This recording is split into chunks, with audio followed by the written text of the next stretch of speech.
Alright, ladies and gentlemen, boys and girls, welcome to Post Match Live with We Ain't Got No History. My name is David, and this might be pretty brief because there's only so many ways we can say Chelsea were pretty bad today. Just about in every aspect of the game, regardless of what you're looking at, whether you're looking at coaching decisions, player effort, intensity, decisions. From just about the first minute to the last, it was certainly one of the worst performances we've seen under Conte, possibly reminiscent of losing to Arsenal last season, right around the same time, in fact, of the season, the second international break. Starting lineup, subs, passing, tons of offsides when we actually still had some hope of maybe creating some danger on City's goal. And even when towards the end, when we created a couple of chances, there was that back heel from Pedro to nobody, and that about summed up your day. Let's quickly run through the lineups. Chelsea stuck with the 3-5-2, which, in fact, one of the more frustrating aspects of the whole thing is when you predict or you project something that might happen, or you think something's a good idea, and the coach does something different. You say that's fine, that's what he's getting paid for. But then when things turn out the way that you feared instead of the way you predicted that we should have done it, that just makes it extra frustrating. So heading into this game, my personal thinking was we should go back to the 3-4-3, mostly because we knew City were going to play a high line. City always play a high line, and the 3-5-2 doesn't quite give you the amount of options needed to get behind such a defense. And we kind of saw that even when Morata was on the pitch.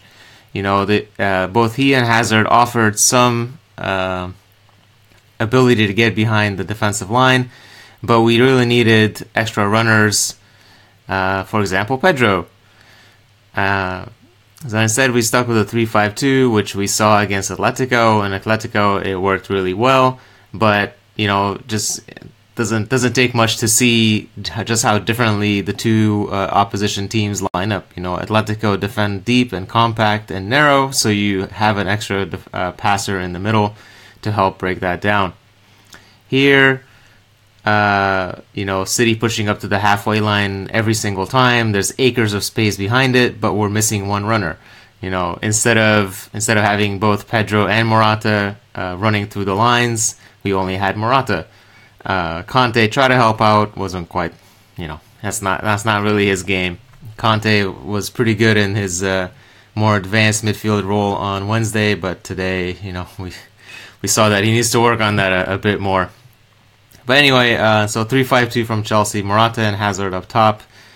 Marcos Alonso on the left. For whatever reason, neither Victor Moses nor Davide Zappacosta started on the right wing. Instead, it was Azpilicueta, which in the sea of bad decisions and bad things that happened today to Chelsea, that was one of the ones that kind of just got swept under the carpet. But why is Azpilicueta playing right wing back? I couldn't possibly tell you. Especially as it turned out that City decided to play Delph as their left wing back, which is just absolutely hilarious if you look at it. Mendy is out with an ACL, and instead of playing somebody like Danilo, they played a midfielder at left wing back. I just was crying out for somebody like Moses or Zappacosta to attack him, and that Conte didn't anticipate that, and instead played Azpilicueta, who's an excellent center back, but not so much a right wing back. One of the lesser evils of today's tactical decisions. Midfield three of Fabregas, Bakayoko, and Conte, and the back three of Cahill, Christensen, and Rudiger, with Courtois in goal, of course. Christensen playing for David Luiz was the obvious move, and Christensen actually did pretty well. The whole defense played decently enough, I thought, except in distribution or build-up. Neither Rudiger nor Cahill really were very good when receiving the ball from Courtois, and there was a couple early scary moments when they were passing it back and forth between each other, and Gabriel Jesus closed down Courtois and almost blocked the shot into the goal. So that was not cool. And then it was extra galling that City's only goal, despite City thoroughly outplayed Chelsea today, but their only one and only goal came from a long shot from De Bruyne, who we know likes to shoot from long range and is very good at shooting from long range. And we have 3 central midfielders, so if nothing else, you might not exert control over the game, but you have so many players to plug up the middle and prevent long shots. And there you go, he still scores on a long shot. I mean, that just adds the insult to the insult to the injury. Of course, Morata's injury is concerning as well. That happened in the 35th minute. It looked like a hamstring or something like with the glutes. I think it happened off camera, so I don't know exactly why it happened. There was a tackle on him just before from John Stones, which may have been a contributing factor, but we don't know. But as he was walking off in clear discomfort, he seemed to be clutching or pointing at his hamstring. So he does have 2 weeks to get it together.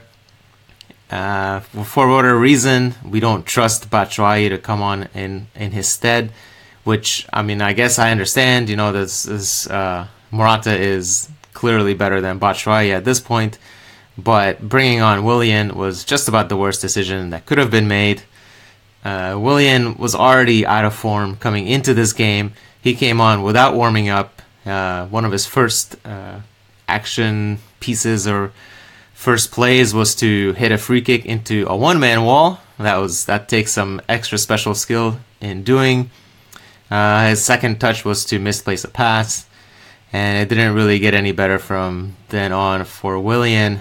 Pedro came on and eventually in the second half. That was possibly whom we should have put on for Morata. Of course, if I had my way, I would have been playing with Pedro from the beginning instead of somebody like Fabregas. The trouble with Fabregas is multiple fold, so to speak. If I guess our idea with the extra midfielder was to have possession, but I mean it's still Manchester City, and you're going to cede possession to City regardless. So why even play Fabregas there? The other idea, I guess, is to play Fabregas to launch balls over the top, but then we only have one runner, as mentioned earlier. With Morata and with Pedro on the bench, you only have one person to hit. And then, especially once Morata went off, it was absolutely incredibly useless to have Fabregas on the pitch. And the problem with starting him also is he's not available to come on later, and that's where that's when he can make his best impact, is coming off the bench in the second half, either to help keep possession or try to get us the key pass to unlock the defense. And for example, that Pedro chance came from a Fabregas pass, because lo and behold, he finally had somebody to pass to who actually could make that run, because neither Willian nor Hazard were making it. And when we try to look for Willian and Hazard, we were looking for them as if they were still Morata, i.e. we were looking for them in the air as opposed to the feet or through the channels. Or it was just all wrong. It's bad. It was very bad, and I'm tempted to call it a day right there, because it was just bad. I mean, there's only so many ways, right? We were concerned about fatigue, and sure enough, players looked fatigued, especially after about the first 10-15 minutes. Some of that probably had to do with City coming at us in waves, but if that's fine, Chelsea can play that way. Cede possession and try to hit on the counter. We know we're good at that, but the team really wasn't set up to do that. We were set up to hold our own possession, which is admirable, but possibly the wrong way to approach this game. City themselves lined up in a 4-1-4-1, I guess, is what they were calling it initially. but in possession, it was most definitely a three-man back line, sometimes even just a two-man back line with Kyle Walker bombing up. Basically, both City wingbacks, if you want to call Delph a wingback, but they both became central midfielders, as Guardiola really likes to do. You know, he did that a lot with who it was, Philip Lahm at Bayern. Eventually, they just moved them to central midfield. But both Delph and Walker became midfielders. That left Stones and Otamendi in the back. And I mean, really, it needed somebody to attack those guys, and we just didn't have the personnel on the pitch. Fernandinho was the usual destroyer in the middle. You know, he was allowed to do his thing for a long time. He finally got a yellow card in the second half, but there's nothing too egregious to complain about there. And then without Aguero, City just kind of basically threw on the rest of their attacking core except for Bernardo Silva. So they had Jesus nominally as a center forward, although he didn't really do much other than fall down a lot. But then they had Sterling, De Bruyne, David Silva, and Leroy Sané all coming at the defense, and you know, very fluid, moving around. Chelsea seemed like we didn't really know who to mark a lot of times, other than Jesus. You know, obviously he was playing the point, but you know, I don't know if that was by design. We were just letting them. We were trying to keep the box or whatever. But then, you know, you have to close down the long shots, such as the one that De Bruyne scored from. So it was all, whether it was just bad tactics or bad execution, it's tough to tell at the moment, but it was just bad. And I feel like I've used the word bad a lot of times already. But, yeah, I don't know. Guardiola apparently just finished his press conference, and he was understandably quite happy. This is as happy as we were on Wednesday. I'm presuming Guardiola is as good or as happy today. I believe it was his first win against Chelsea. He had 4 draws and 3 losses before, or 3 draws and 4 losses before. So, yeah, a good day for him. Bad day for us. I do wonder, you know, why Moses or Zappacosta were both out. Is Drinkwater still injured? Yeah, unfortunately, Drinkwater is still injured, although there hasn't been an update in a while, but before it said they were saying that he will be back after the international break. So we do have 2 weeks to reflect and stew in all this nonsense. Why didn't Moses play? Who knows? He was on the bench. Both Moses and Zappacosta were on the bench, and Kennedy. But yeah, the 3 players we did use off the bench were Willian, Pedro, and Batshuayi. Yeah, it was especially disappointing, both in every aspect, really, after Wednesday's performance. And you know, it's pretty classic, like, quote unquote European hangover. After such an amazing performance on Wednesday, it didn't help that we only had 72 hours to recover. But really, the magnitude of this occasion, you know, there should be no, with the 2 weeks of break coming up, there really shouldn't have been any suggestion to keep reserves or anything like that. How many offsides were against us? Quite a bit, I believe, is the short answer. I don't know exactly how many there were. Yeah. How many offsides? I could try to look it up, I suppose. But it was a lot. That's all I know. The defense missed David Luiz today, says Razan. I'm not sure about that, actually. The one decent part of the Chelsea team today, I thought, was the defense, especially Christensen. But, you know. And we had Fabregas on for the supposed long passes that we can get from David Luiz. So I don't know if he was, of all the players who weren't in the starting lineup, that one whom we might expect to be in the starting lineup, I think David Luiz was the one we missed the least. We needed somebody like Pedro. We needed a more attacking option on the right wing, either Moses or Zappacosta. Christensen was fine. What can we say?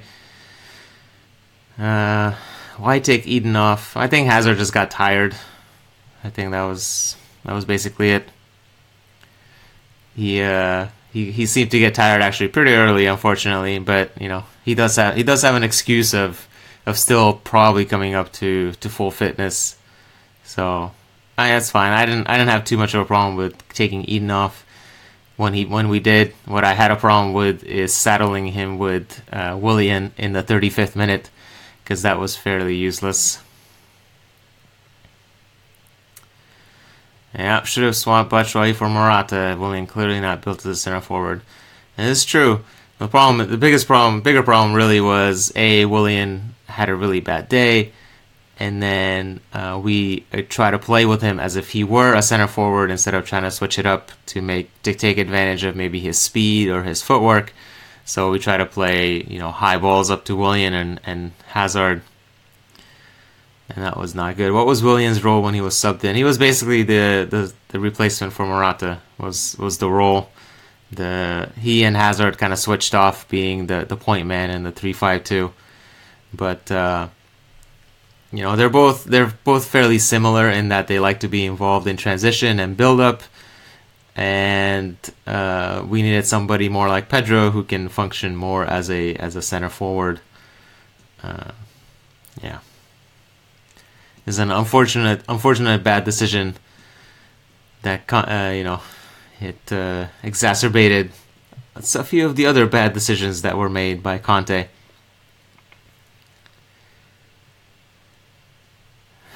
Fans should want their money back. I don't know about that. I'm not a huge fan of giving money back to fans. You take the good with the bad. It's the joys of being a fan, whether you're paying for it in a stadium or paying for it in some other way. It's sports. What you gonna do?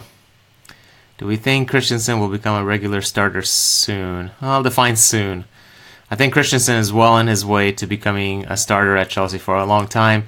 He's played in almost every game so far, whether he's starting or coming on as a substitute. I think he's missed 2 games, and one of those was the Community Shield, which doesn't really count anyway because we lost in penalties. But I think he missed the Leicester game. Other than that, he's either started or come on as a substitute late on. So I think Christensen is well on his way to breaking that streak of not being able to reintegrate loan system players other than Courtois. So it's a positive thing to look forward to. Morata injury cost us very heavily. Yeah, I mean, we weren't looking good with Morata on the pitch, but we were looking better than we looked after, and it was unclear why. The idea would be you take Morata off, and then you either put on somebody who is going to be the closest approximation to him, or you switch a system. Well, instead we put on a player who's not a close approximation at all, and we didn't switch the system. So, and Willian didn't even warm up. It was just such a weird. Like, when that happened, who else other than Conte thought this was a good idea? Like, Morata's injured. You have Batshuayi, you have Pedro, Moses, Zappacosta, all these guys on the bench. So you say, I'm going to put on Willian. Who thinks of that? Like,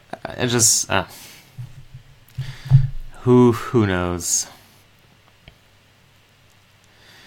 What lineup would you have put out in hindsight? Well, I don't have to, hindsight's easy. Before the game, the lineup I would have gone with. The only reason I give myself some credit because I thought of this lineup before the game, and I think after the game, it would have worked out much better than what we saw today. But I would have gone with Cahill, Christensen, or Cahill or Rudiger, doesn't matter.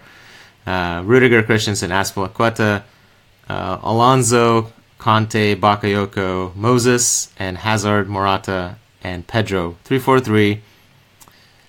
the usual, what we know, 3-4-3 from last season. I know that some teams have figured that out, but again, the biggest thing would have been looking for a way to take advantage of City's high line, which our formation with the 3-5-2 with extra midfielders and only one runner up top was incapable of doing consistently. The 3-4-3 would have offered us the two runners that we would have needed, especially after Mendy's injury was confirmed. I would have thought Guardiola would have played Danilo, but he ended up playing Delph, which would have been the absolute perfect place to attack with Pedro. Set Pedro in on Delph and Otamendi. That's at least a yellow card or two, and probably a couple goal chances. Instead, we had Morata trying to do his thing up top, which he can be, but then once he got injured, then that plan went out the window, and we were absolutely useless. So yeah, and I don't know. It's still frustrating that with the extra man in midfield, we still conceded not only a ton of shots, we conceded a goal from a long shot through where De Bruyne came through like 2 or 3 of those central midfielders. So, what's the point? If you're gonna play that many players there, at least prevent the shots from the top of the box. That's all I ask. Apparently, they're still waiting for Conte to do his press conference. Maybe he's tearing him a new one, right? The proverbial hairdryer. Although I think Conte kind of has to look at himself for some of his decisions today. The players, certainly there were no real impressive individual performances, but Conte didn't really set out the team to win today, unfortunately, as it turns out. Cahill marked space the whole game.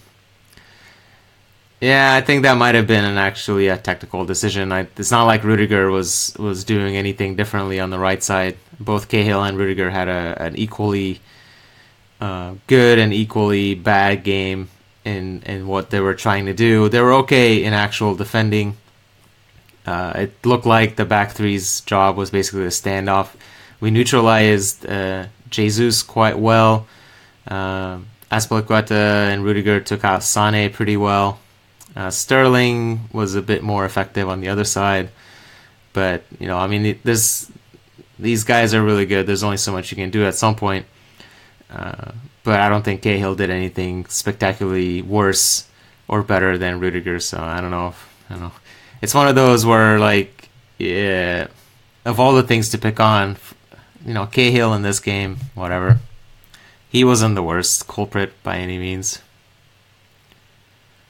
Rudiger was way better. Well, how was he way better? It's easy to say he was way better. How was he better? Some of the biggest mistakes at the back in terms of distribution and build-up came from Rudiger and Courtois trying to play each other into bad positions. So, I often advocate for Rudiger over Cahill because of his aggression and his comfort on the ball. But we didn't really see much comfort on the ball from Rudiger today, so it is what it is. Away at Madrid, play to win. Home against City, play not to lose. Why? That's a good question. I think that's why we not too happy with the Conte's formation and subs. Whether he just had something completely different or looking at completely different than what we were looking at, or he was trying not to lose, which he claims he doesn't do. So, make of that what you will. There's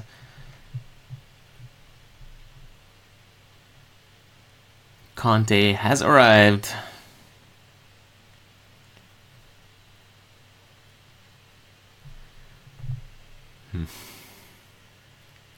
That's where David Luiz is better than the others in distribution, says Razin. And while that is true, most of our build-up is to the sides.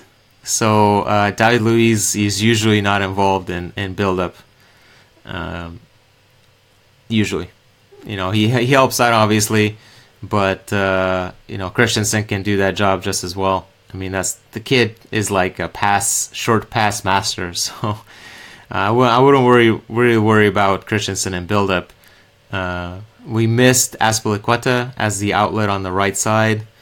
Rudiger is good as a left-sided secondary outlet, but right now in this game he was often the primary, at least until we just decided to lump it long because it wasn't working.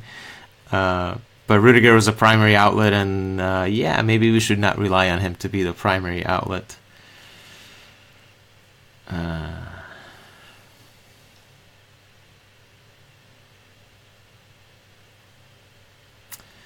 Conte apparently trying to put a good spin on things. Disappointed with the results, but happy with his players.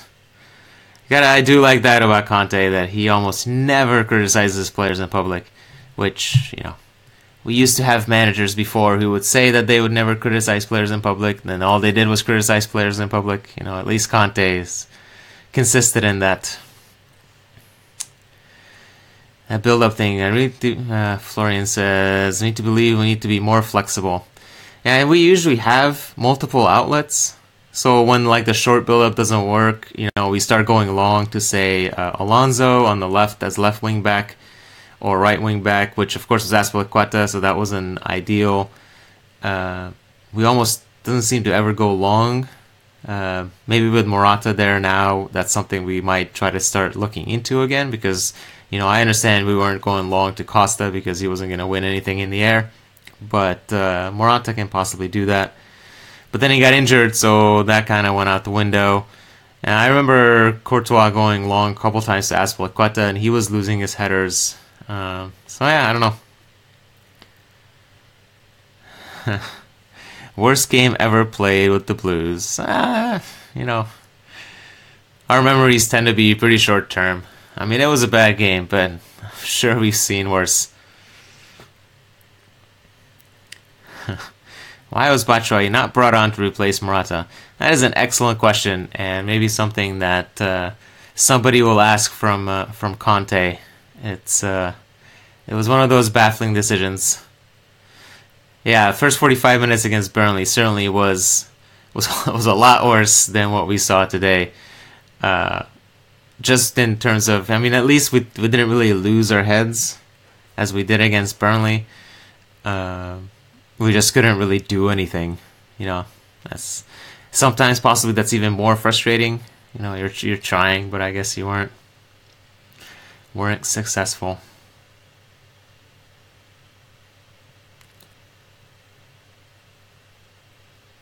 Conte says Chelsea couldn't play box to box because we didn't have energy for it.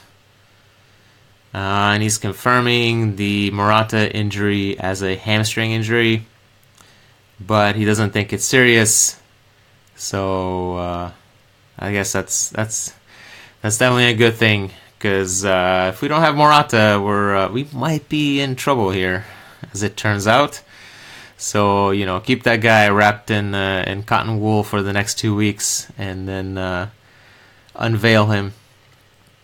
So as Mandisi George says here, 7 games, 5 wins, 1 draw, 1 loss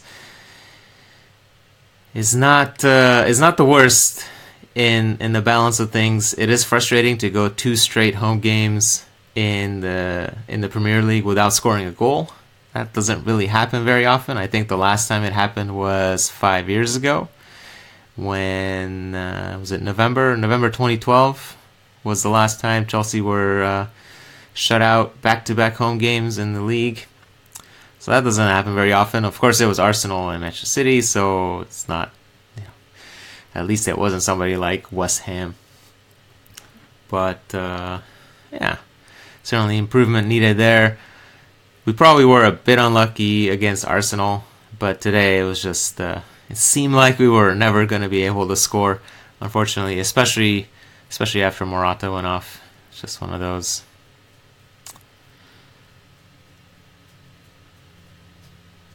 Batshuayi is not reliable. Well, certainly Conte still doesn't seem to quite trust Batshuayi as an option. Who knows?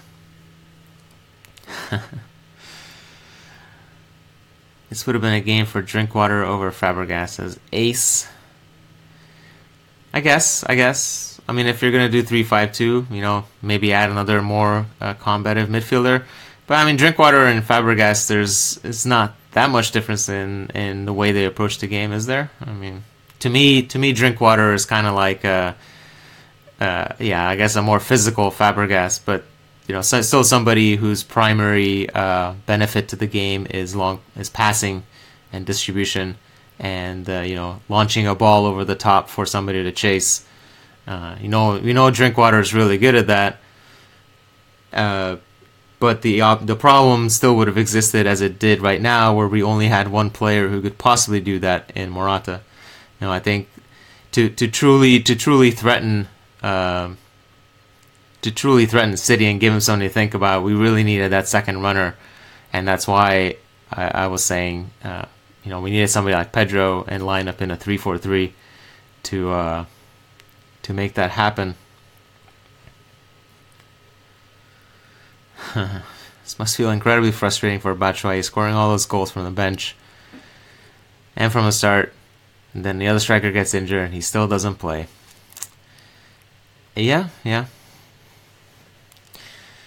It's I guess you gotta stay professional, and motivated and all that, but I don't know. It's gotta be tough, But hopefully Batshuayi's got his head screwed on properly, and will continue to work hard and fight through all this. If he plays his cards right, Batshuayi will be here a lot longer than Conte. And that's not saying, don't take that in any negative way over Conte. It's just how it goes,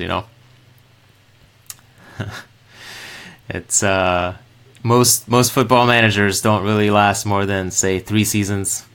I mean, if you go 3 seasons, that's considered a long term these days.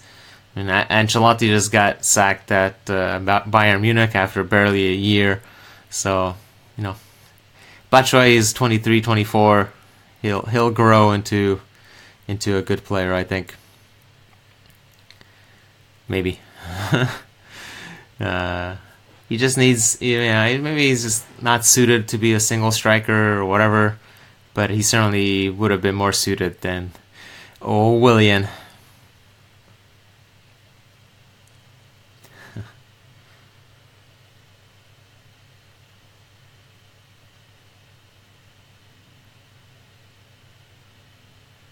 All right, so apparently Liam from ESPN asked Conte why he went with Willian over Batshuayi, and Conte says that it was a tactical decision to try and exploit the space behind the Manchester City line, which I suppose makes sense. But if that was what we're looking to exploit, then we really should have gone with the 3-4-3 and play 2 runners. Not just, if Morata is there to exploit the space behind, then add a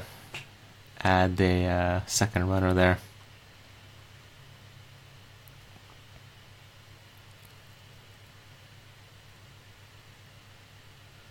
Try a 4-3-3. I mean, I don't really have too much of an issue with the defending in this game. We just, I think we seeded the midfield too easily, despite having extra players there. And City's effort and intensity was far, far better than ours. Combine that with, better tactics and a better approach. And, still, I guess in the end we only lost by the 1 goal, and the 1 goal was a long shot that, it's not necessarily a reliable way to score often. If we get maybe a little luckier, we escape with a draw. But it's hard to complain about the scoreline.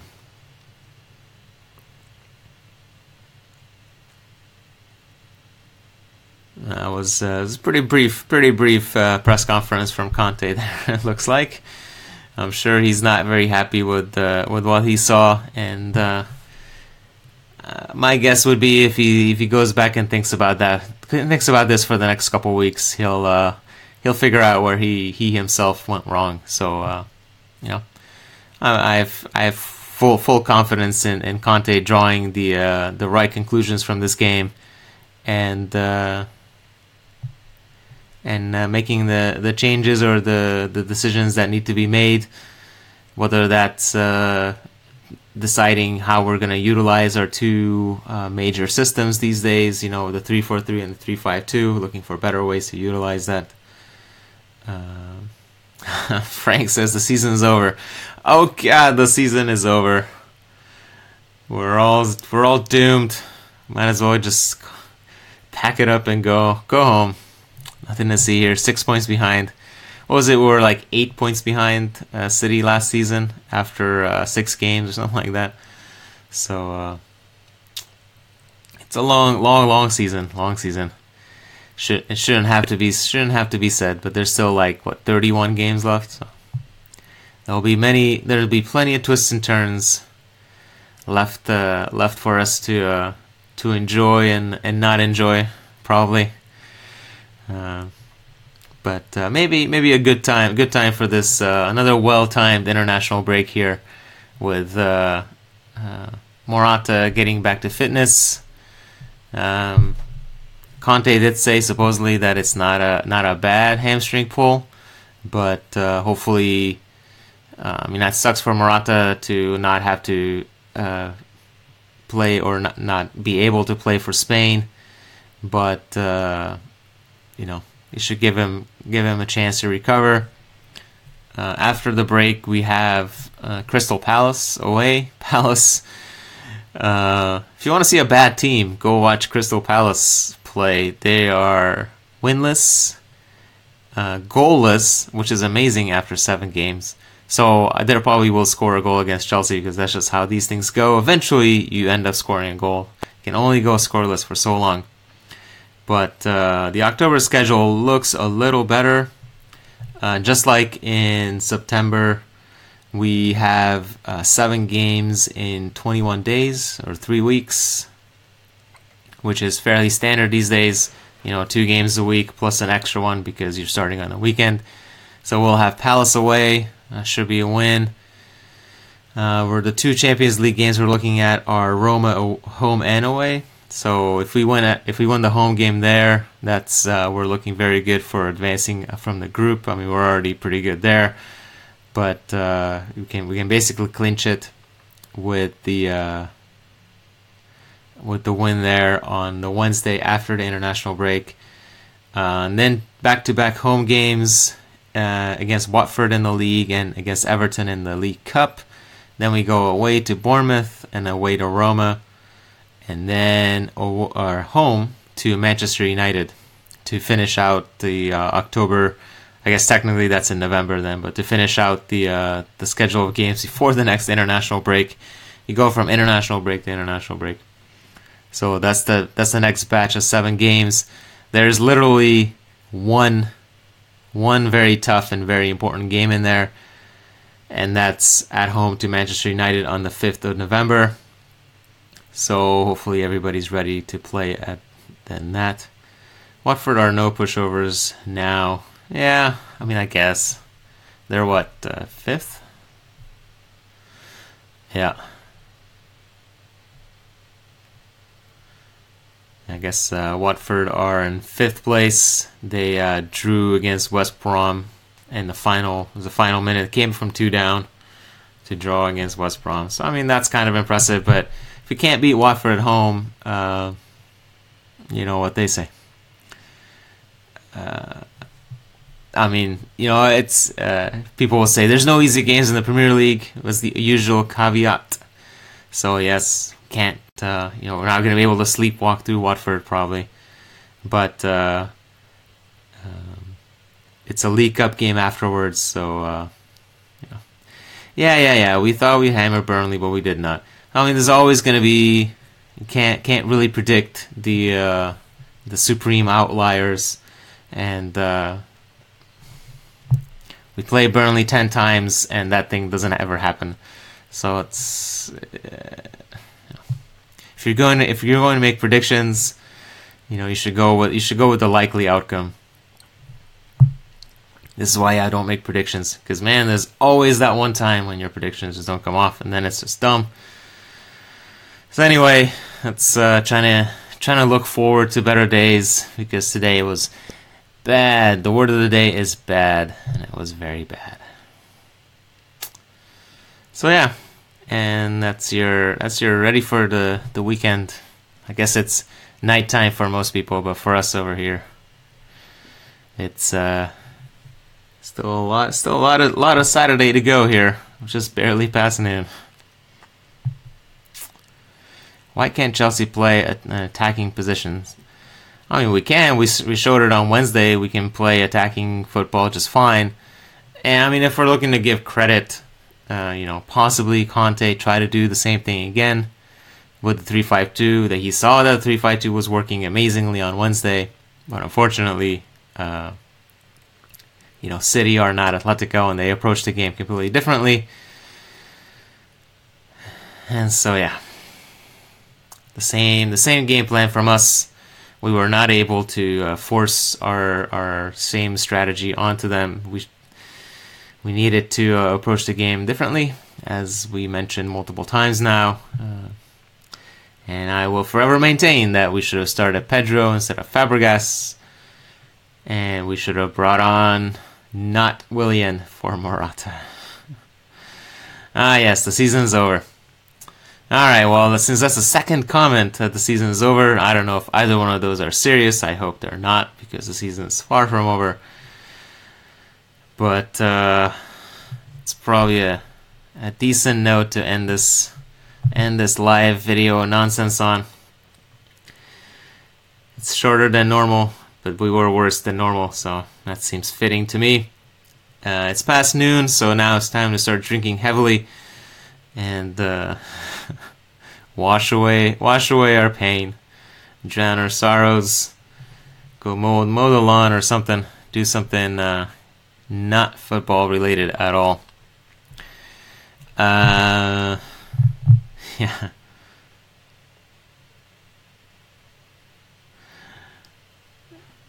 It's not yet over. That's an understatement. Of course it's not over. Morata was a huge miss. Indeed it was. Willian's sub was disgusting. It was not a good sub, and Willian has not had a good couple of the games. So, yeah. It is only 7 games in. Obviously, both City and United are undefeated. It's highly unlikely that they will go through the season undefeated and without any bad moments. So we just need to get back in there and keep it close and take advantage of any opportunities that might come our way. 6 points behind is obviously not a great place to be, but it is a long ways to go. And at some point last season, we were even 8 points behind City, and City didn't even finish second. So, it's anything can happen. They're looking very good right now, but they were looking superbly good last season too, and look how that got them. So it's nothing's won and nothing's lost.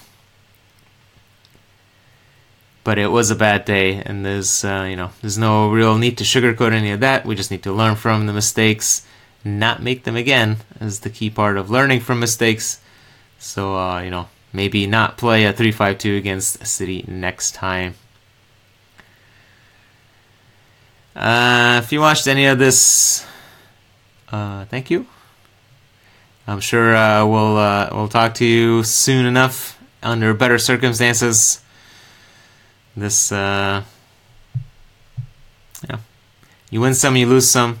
Now you gotta move on and learn and be better. So hopefully we will indeed do that. I'm not sure if we'll have any opportunities for any videos, live thingamabobs in the next couple of weeks. It is international break, so if that's your thing, then good for you. If you're like the rest of us, then the next 2 weeks is to be a bit bored for a while.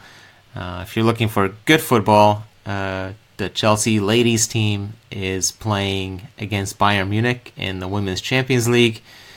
I that could be fun. The German teams, Bayern, are a very good team. They finished second in the women's Bundesliga last season, so it should be some quality entertainment. They play on Wednesday and next Wednesday, so that's something to look forward to between crap international football. That's it. Christensen is absolutely class. It's Troy.